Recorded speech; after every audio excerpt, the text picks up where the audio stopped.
اس سے بڑی ناکامی اور کیا ہوگی کہ پڑوسی ملک افغانستان کی جو کرنسی ہے وہ بھی روپے کے مقابلے میں زیادہ ہے. سٹورز پر چینی 19 روپے کلو مہنگی کر دی گئی, اس کو گرفتار کر لو. جو یہ بتائے کہ آٹے کا تھیلا 500 روپے, گھی کی قیمت میں 75 روپے اضافہ, اس کو پکڑ لو. افریقن کنٹریز میں اس طرح کی سچویشن نہیں ہے جو کہ اس وقت پاکستان میں ڈیولپ ہو رہی ہے کہ فورن ایکسچینج ریزروز جو ہیں وہ بالکل بہت زیادہ نیچے آ گئے ہیں, اور جو ہیں بھی وہ بھی مانگ تانگ کے ہیں.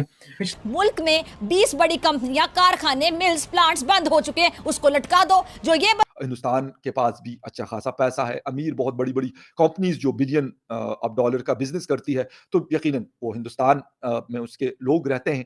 تو آج جب حالات اس قدر خراب ہو گئے ہیں کہ ہر طرف سے معاشی دیوالیے کی آوازیں اٹھ رہی ہیں, انڈسٹریز باقاعدہ بند ہو رہی ہیں, ہر شعبہ زوال کا شکار ہے, سرمایہ کاری ختم ہو چکی ہے, دہشت گردی پھر سے سر اٹھا رہی. ملکی حالات یہ ہیں کہ مہنگائی, بے روزگاری, غربت اس امپورٹڈ حکومت کے آنے سے روز بروز بڑھتی جا رہی ہے.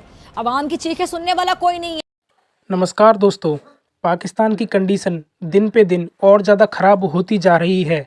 پاکستان میں مہنگائی کے حالات یہ ہیں کہ بیسک چیزیں جیسے آٹا اور دوائیاں غریب لوگوں کی پہنچ سے لگاتار باہر ہو رہے ہیں. پاکستانی میڈیا بات کر رہا ہے کہ انڈیا ورلڈ کا ٹریڈنگ پارٹنر ہے, ہمیں اگر حالات صحیح کرنے ہیں تو انڈیا کے ساتھ سمبند نارمل کرنے ہوں گے, ہمیں انڈیا کے ساتھ ٹریڈ ہر حال میں کرنی چاہیے. انڈیا ایک ابھرتی ہوئی پاور ہے. اس وقت پاکستان کی سچویشن یہ نہیں تھی جو آج ہے. پاکستان ٹھیک ہے, قرض ورض بھی لیتا تھا, چیزیں بھی کرتا تھا, لیکن اس لیول پہ نہیں پہنچا کہ آپ جہاں پہ بھی جاتے ہیں تو آپ صرف مانگتے ہیں اور کہتے ہیں بھائی میں آیا ہوں تو آپ کیا دیں گے, میں جا رہا ہوں تو کیا لے کے جاؤں گا. تو یہ ان چیزوں میں اس سچویشن میں اور اس وقت کی سچویشن میں بہت فرق ہے. اب انڈیا نے اپنا انفلوئنس جو ہے عرب دنیا کے اندر بھی بہت زیادہ بڑھا دیا ہے, اور آپ کسی بھی عرب دنیا میں کسی بھی کنٹری میں چلے جائیں تو آپ کو وہاں پہ انڈین نیشنلز کی ایک بڑی تعداد آپ کو ملے گی کام کرتے ہوئے. ہر سیکٹر میں آپ کو وہ لوگ ملیں گے. تو یہ ایک انڈین سکسس ہے. پاکستان کی ناکامی, میں یہ نہیں کہتا کہ یار پاکستان انڈیا والے آ گئے تو پاکستان کو نکال دیا, یا پاکستان والے آ کے انڈین والوں کو نکال دے, ایسا نہیں ہے.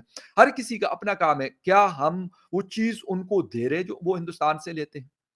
وہاں کی جو کام کرنے والے لوگ ہیں, اسکلڈ لوگ, وہ بیچتے ہیں. اگر کسی شاپ کے اوپر کام کرنے والے سیلز کے سٹاف ہے, میل یا فیمیل, تو ہائیلی ایجوکیٹڈ ہوں گے, وہ بہت اچھی عربک وہ بول سکتے ہیں, بہت اچھی ہندو اردو بول سکتے ہیں, بہت اچھی انگریزی میں وہ بات کر لیتے ہیں. تو یار یہ والی چیزیں لازمی سی بات ہے. وہاں پہ جتنی بھی بڑی بڑی برانڈڈ شاپس تھی, وہاں پہ مجھے یا تو ایجپشنز ملے, یا مجھے انڈینز ملے, یا پھر مجھے جسے کہتے ہیں نیپال کے لوگ ملے. پچھلے دنوں پرائم منسٹر نے بات کی تھی, ڈائلاگ کی انڈیا کے ساتھ ریلیشن شپ کی. ظاہر ہے وہ تو ایک انٹرنیشنل آڈینس کے لیے انہوں نے کی تھی. اس کا مطلب بیسیکلی اس کا کوئی خاص مقصد تھا نہیں, نہ ہی اس سے کوئی گراؤنڈ ریئلٹی میں کوئی چینج جو ہے وہ اس میں آ سکتی ہے. جو سچویشن ہے وہ اسی طرح سے رہے گی. صرف اس وقت یہ کہ لائن آف کنٹرول پہ ایک سیز فائر ہے جو پچھلے 1.5 سال سے ہے, وہ ایک اچھی بات ہے. یہ اس وقت ہوتا ہے جب اکانومی بہت زیادہ خراب ہو, تو لائن آف کنٹرول جو ہے وہ اس وقت ایکٹیویٹی اس پہ نہیں ہوتی ہے پاکستان کی طرف سے. لیکن جب اکانومی اچھی ہو جائے تو پھر ظاہر ہے اس پہ حملے بہت زیادہ شروع ہو جاتے ہیں. لینے کے لیے پاکستان کو out of the box thinking کرنی ہوگی. یہ جتنے بھی مسائل ہیں, یہ جو کہ نان ایشوز ہیں, اس کو پاکستان نے ایشوز بنایا ہوا ہے.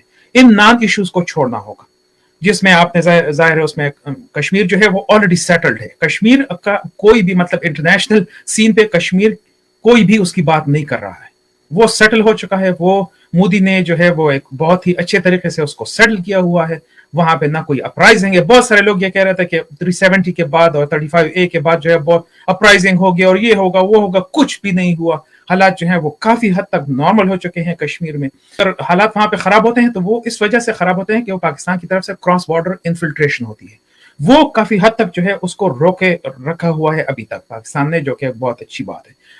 کیونکہ اگر آپ وہ بھی کرتے ہیں تو پھر یہ ہے کہ انٹرنیشنل سین پہ کوئی بھی آپ کی بات جو ہے وہ ماننے کو تیار نہیں ہوگا.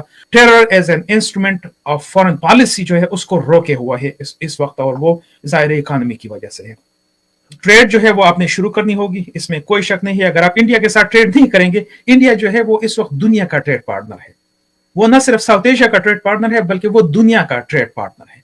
ٹھیک ہے, اس وقت انڈیا یو ایس ریلیشنز جو ہیں وہ ٹاپ پر ہیں. یعنی یو ایس جو ہے وہ بہت زیادہ انٹرسٹڈ ہے. ظاہر ہے وہ چائنا کی وجہ سے بھی ہے, لیکن